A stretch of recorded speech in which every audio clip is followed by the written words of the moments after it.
Hi, and welcome to the Wednesday Word. 6-year-old Brandon decided one Saturday morning he would fix some pancakes for breakfast for his parents. He found a big bowl and spoon, pulled a chair to the counter, opened the cupboard, and pulled out the heavy flour canister, spilling it on the floor. He scooped some of the flour into the bowl with his hands, mixed in most of a cup of milk, and added some sugar, leaving a floury trail on the floor, which now had a few tracks left by his kitten.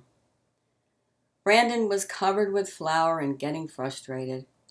He wanted this to be something very good for Mom and Dad, but it was getting very bad.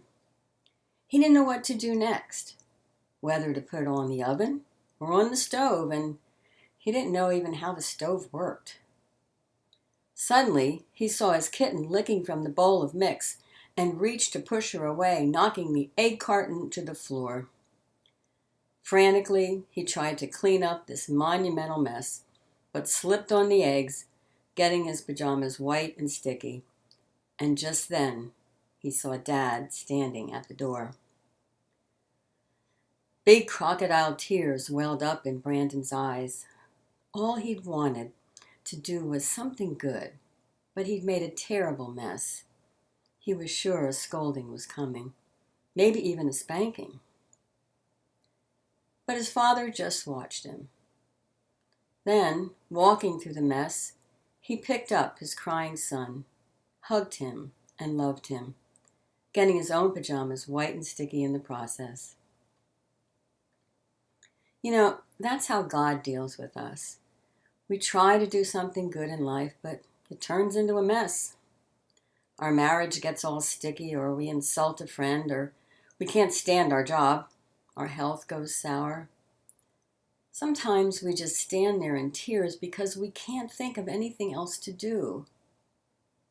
But that's when God picks us up and loves us and forgives us, even though some of our mess gets all over him.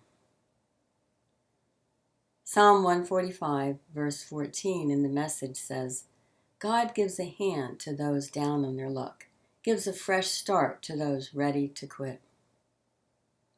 Have you ever felt like that? Really down, ready to quit. You try to do something nice and it backfires. It happens to all of us sometimes, all those good intentions.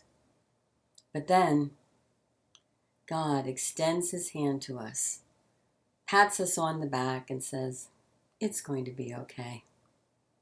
He's got us. And then all of a sudden, that's all that matters. Have a great week.